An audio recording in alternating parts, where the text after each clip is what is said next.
Today is part 1 of 2 in a crazy strategy-filled episode series with one of the top strategists in the game, Brandon Young.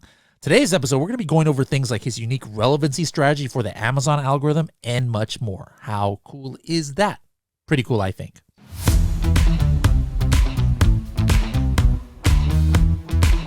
Blackbox by Helium 10 houses the largest database of Amazon products and keywords in the world outside of Amazon itself. We have over 2 billion products and many millions more keywords from different Amazon marketplaces, from USA to Australia to Germany and more. Use our powerful filters to search through this database for pockets of opportunity that you might want to get into with your first or next product to sell on Amazon. For more information, go to h10.me/blackbox. Don't forget you can save 10% off for life on Helium 10 by using our special code SSP10. Hello, everybody, and welcome to another episode of the Serious Sellers Podcast by Helium 10. I am your host, Bradley Sutton, and this is the show that's completely BS-free, unscripted, and unrehearsed, organic conversation about serious strategies for serious sellers of any level in the e-commerce world. We've got a serious seller here for, I think, that maybe third time on this podcast, Brandon Young, coming to us from Florida. Brandon, how's it going? Great, man. Always a pleasure. I appreciate it. Now, in your honor, I'm wearing the throwback San Diego Chargers Helium 10 jersey. Can you guess why I wore that, especially for you? Well, you know that I am a huge Justin Herbert fan, and it might be a dig because he just beat my Dolphins. It could go either way, yeah. There, but mainly the former. You know, I know we'll definitely talk about sports cards and stuff. Sometime during this show, but yeah, I know we were talking about in a group chat. How what's Herbert cards are doing right now because he's just been tearing it up lately. So, we got a little, and plus, I used to be a Chargers fan, but since they moved to LA, I'm like kind of apathetic to them. I mean, that would be like imagine if the Dolphins moved to Orlando or something or something like that. They're like, oh, forget this city. You might feel the same way, maybe. Yeah, it's kind of it's like they cheated on you a little bit, right? Right, exactly. All right, we're not here to talk only sports, although I could, I should start a sports podcast or sports card podcast. I would love that. We're here to talk Amazon strategies and things, and coming up in 2023, as if we recorded the episode at the end or beginning of any year, and just talked about what changed and what's coming, we could fill up a completely different episode every single year. So I'm just wondering, for you and your businesses, your clients' businesses, what are some of the changes, either positive or negative, this year that really affected the way that you guys do things? Yeah, the biggest takeaway for us, I think, was around scaling and training the team. Mm-hmm. So a lot of what we've been working on for the last 2 years has been around how to set proper expectations and goals for employees to have progression within the company, right? So it's interesting when you hit 8 to 10. Last year we did 12 million, and maybe 15 with the two accounts combined, and then this year we'll do over 20. The biggest thing is that you really start to hit a wall. You start to hire people that are specialists to do different things. And you can't really do that at scale unless you start to really understand how to take that person and I'll give them the freedom to start training and progressing and potentially becoming management material themselves. And so what was happening for us, I'd say 2 years ago, when we did between 8 and 10 million, was we were, I think, between 6 and 10 million. We were running into a wall where Jennifer and I were just working more and more in the business and trying to handle and put out fires constantly ourselves. We would have delays pile up because employees didn't have decision rights. We would lose an employee or key employee, and then people would, things just wouldn't get done on time. So it caused delays in logistics. And then on top of that, you have all of the nightmare of logistics issues that were happening in 2020 at that time as well. Mm-hmm. And so we started working with a CEO coach over 2 years ago now. It was like exactly 2 years ago. So the end of 2020. And what that enabled us to do is really to get visibility on our org chart and Hmm. understand what are the KPIs for every seat, what are the decision rights of every seat, and then how can we hire someone as an associate, and what is the training method that we need to do in order to help them progress to become a junior and then eventually a senior in their role, and then start layering that org chart vertically versus just continuing to have all these direct reports that we're going to take up more of our time, right? Um, so for us, it was more business management practices that made the biggest impact.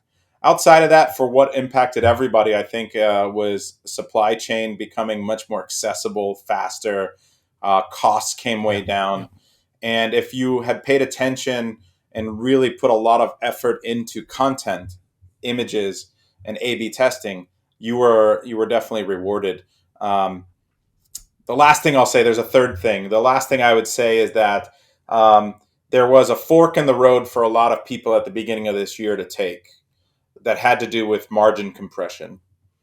And that means that a lot of these costs were piling up where there were sellers who were continuing to sell at a lower price, but things were more expensive. Costs of goods went up, logistics were more expensive for the beginning of the year at least, and your tacos, your PPC, your advertising costs had gone up. And so that was eating into margin. And so you had these margin compression issues where instead of making 25% on an item, you might be making 18. And then that's Hmm. the gross level.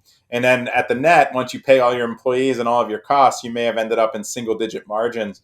And a lot of people were panicking because of that. So there was two ways to approach that. One was to try to maximize profits and slow down and spend less on PPC and then get a short-term gain in profits.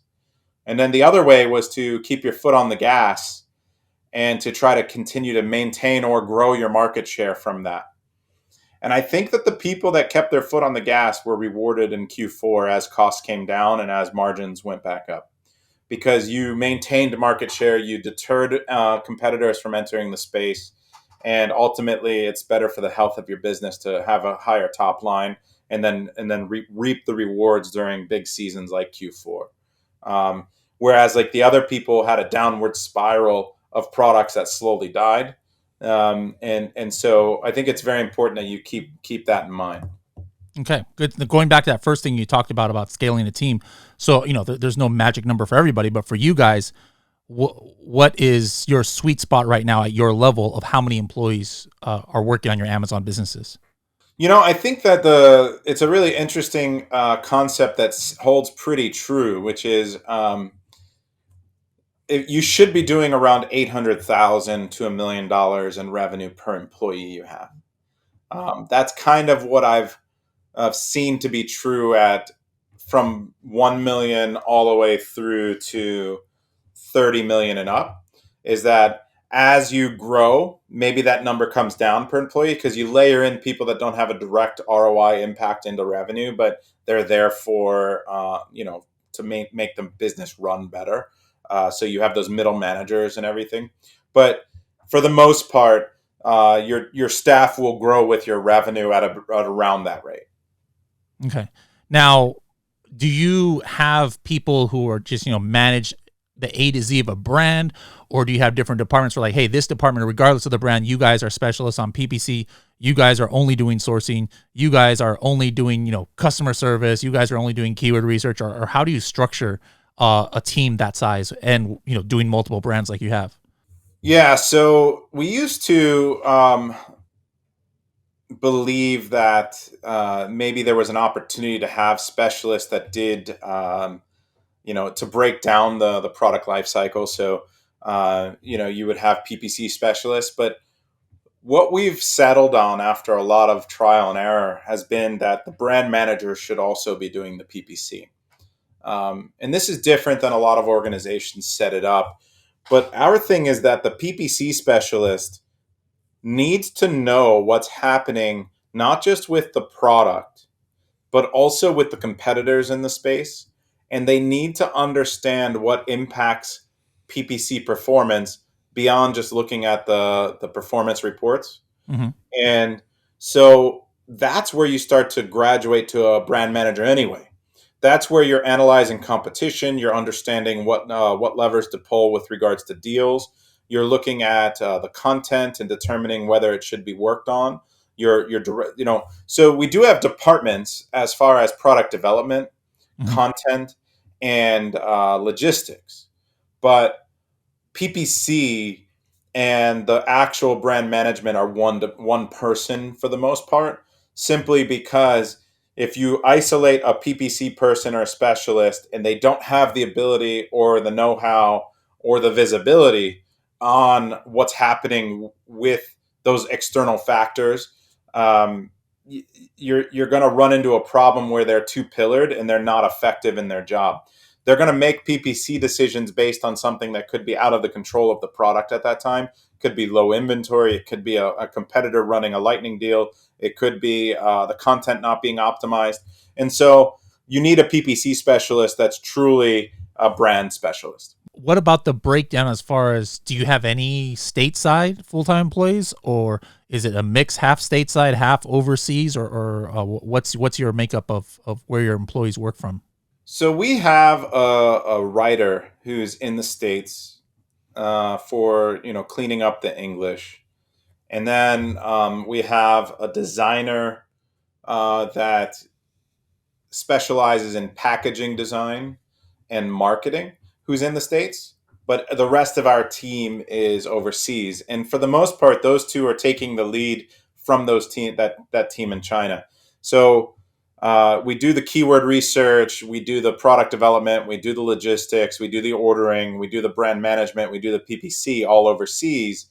But when the listing is handed over and it's got broken English, but the right keywords in the right spot, that's where the writer goes in and cleans it up and makes the English better. Now here's just a random question, but I know the ones that are in Asia, mainly in China, like how much did it play a role is because your wife speaks fluent Chinese. Like let's say you 100%. Yeah. Okay, so then like if Jennifer was an American or Canadian or English or whatever, would you then maybe have considered instead like Philippines or Pakistan or something like that for your offshore duties? Yeah, I think 100%. We would probably have more here in the States and then a blend in Philippines or somewhere where English was pretty prominent and it was easy for us to train and hire. Like she's able to train and hire in China because she's fluent and from China. And we wouldn't be able to train and hire if the native language was different than what we spoke. So I think that's why Philippines is so popular. Even in Pakistan, the English is getting much stronger. They speak fairly good English, so it's fine to an extent. But Philippines, they speak English. I mean, it's that's why it's the go-to for the most part for finding great teams. And a mutual friend of ours and a good friend of mine is Fernando Campos, and he's grown 11 eight-figure brands, 11, and so he's approaching 200 million in sales on Amazon across those brands. And I think his team is almost exclusively in the Philippines. 75, 80 employees or more in the Philippines that he's grown over the last 5, 6 years that I've known him. And so I think that that's kind of the model we would look for if it wasn't for her being there. So anyone listening that just doesn't speak fluent Chinese, it's not a model to follow, I would say. The strategy here is, guys, marry into the language of the country. No, marry for love, like Brandon did. But if there's a bonus, then might as well take advantage of it. Take advantage of the assets and strengths. Do an evaluation of what strengths and assets you have, and then use them to your ability. Right? Like use them to your advantage. All right, let's switch gears now and talk some nuts and bolts. Now. I know that this has kind of been the core of your software data dive and things like that, but way before you even had data dive, for years you've been talking about things like rank juice and relevancy to the Amazon algorithm, and a lot of the stuff is, I think a lot of people understand these whether they implement it or not. But one thing that I think not a lot of people talk about is something that you uniquely, at least in my experience, you're one of the few ones who talk about it, is on one hand, yes, I think everybody understands, hey, if I have something in phrase form in my title, that's obviously important to the algorithm, and my top 5 phrases, I've got to have those in phrase form.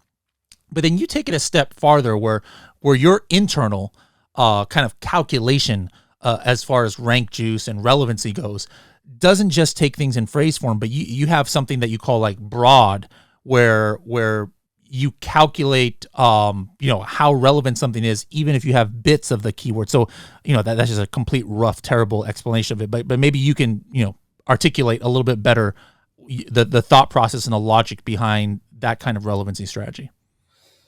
Yeah, so through a ton of trial and error and just seeing what index is and how rank is impacted based on how you write your listing and how your PPC performs based on where things are in your listing and how it's written into your listing.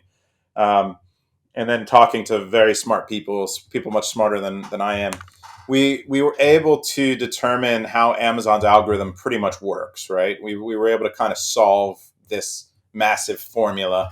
Now, we don't have the exact drawn out multiple line formula with all of the different variables, but we do know what it looks at and then kind of how it weights it. So the algorithm, first of all, starts by scanning your listing and reading it.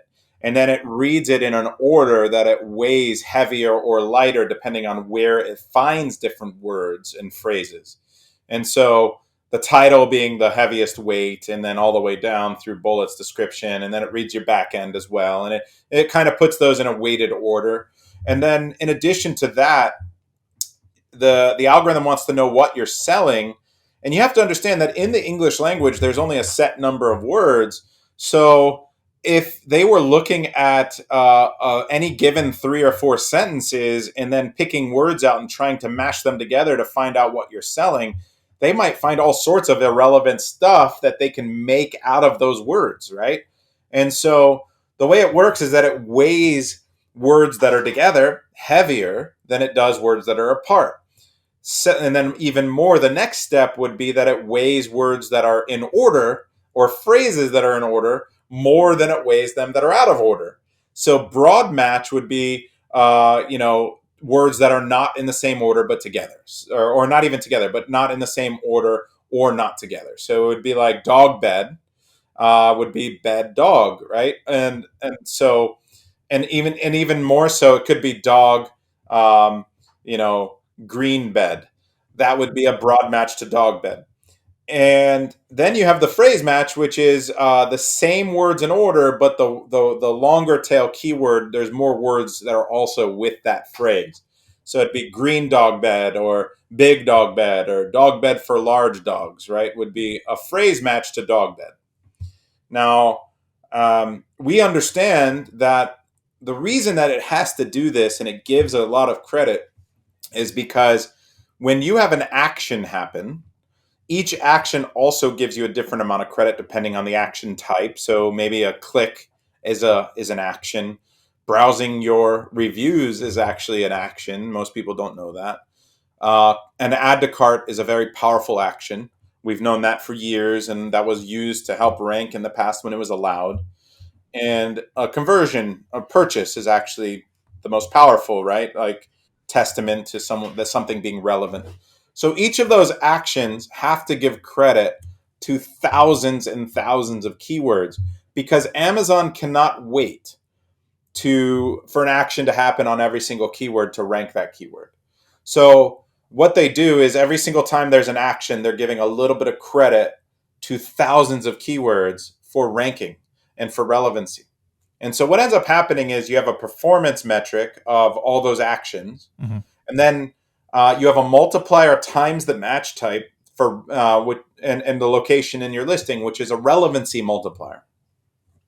So basically, what ends up happening is I have someone go to search for, I'm trying to rank for dog bed, and then they search for dog bed for terriers, Mm-hmm. and then they go and they click on it, my listing, and then they add it to cart and then they purchase it. I've had several actions there. Now I've gotten credit for literally every single set of keywords and phrases that has dog bed and bed for terriers and those 3 words in it. Those any of those we call them root words or root phrases. We've gotten credit for all of those.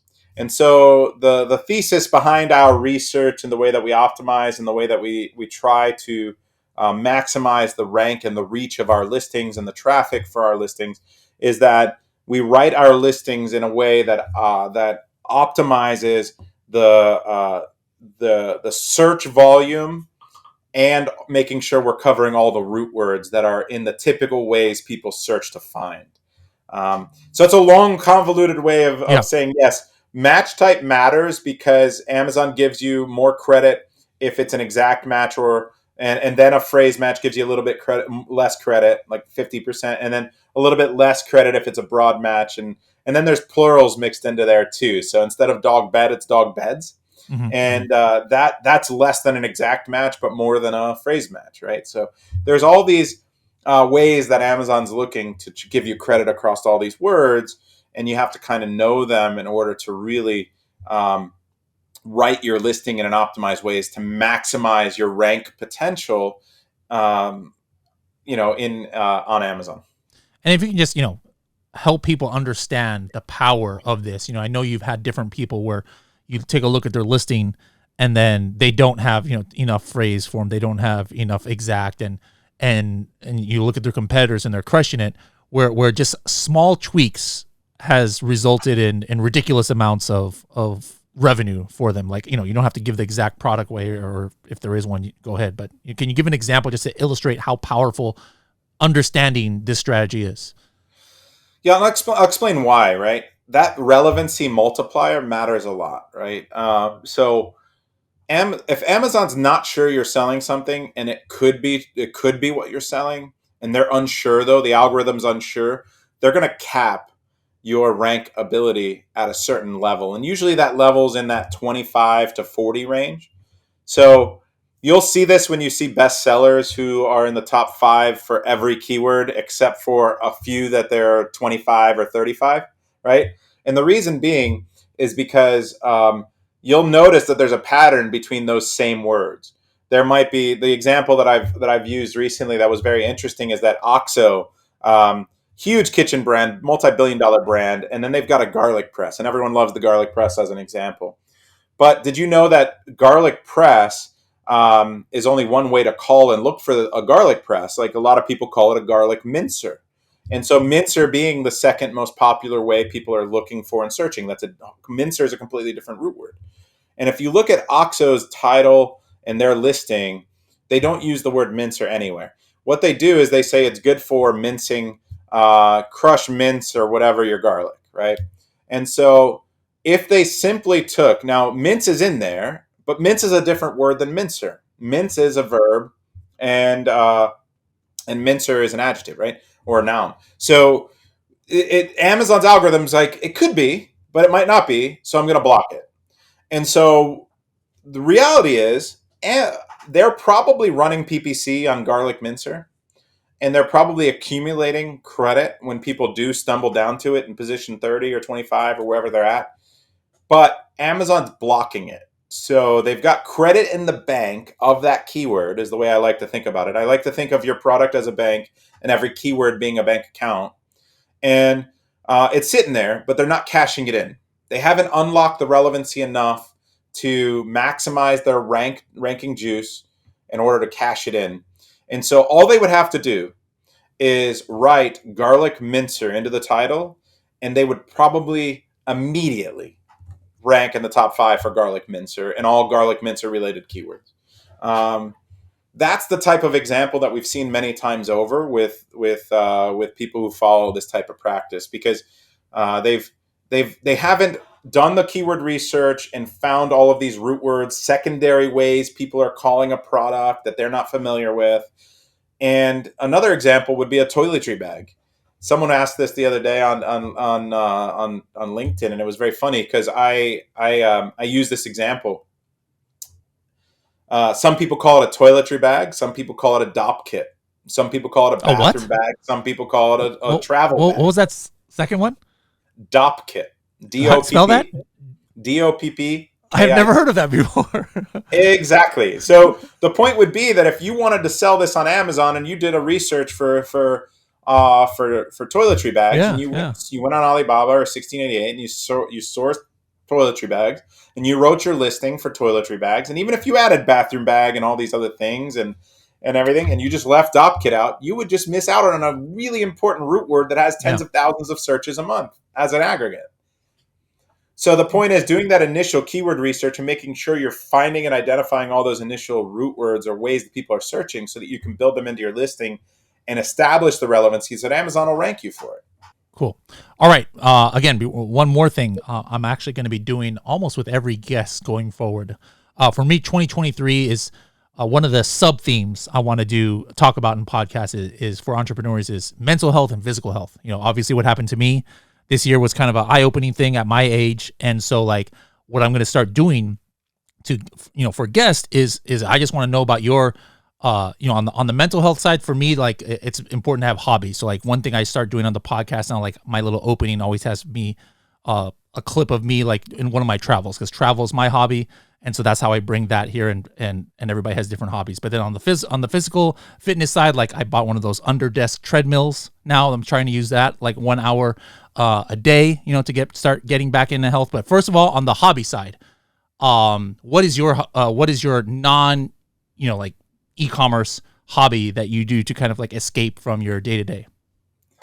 I love sports, so it's usually anything related to that. Going to sports games, football probably first, and then basketball and baseball. I'm in an amazing town here for all three, where I've got the Dolphins, the Heat, and the Marlins in Miami. But we were collecting sports cards a lot heavier over the last couple of years. I've backed off that as it's been a terrible investment, so to say. But it's still fun to speculate on some young stars in the baseball side, and it makes watching sports more interesting when you've got the rookie card of a guy. The same reason we do fantasy football, right? Like if you got them on your team, you can watch any game because there's someone on one of the sides of the field usually that you've got on a team somewhere. So that's always fun. But typically it's sports or something related to that. Being a dad, and golf is probably the probably even bigger than that. I mean, it's a sport, but my son, I grew up playing golf. Well, baseball, then golf, and I started getting really serious into it. I started when I was 11, and then when I was 13, I quit baseball to take golf full time and seriously. He's been doing it for a few years. He just turned 11, and he's already better than I was when I was 13. So he's starting to enter tournaments. I go to the driving range with him regularly. I have a platinum membership at Top Golf, and we go there a couple times a week. And then we try to hit the golf course every couple weeks and start teaching him the short game and some of the finer points of golf. That's my disconnect. I love it. All right, guys, hope you enjoyed this first part of this episode. Like it was so long that instead of like cutting it, we were like, let's make this 2 episodes. So make sure to come back tomorrow and check the next episode, and part 2 will be out ready for you guys.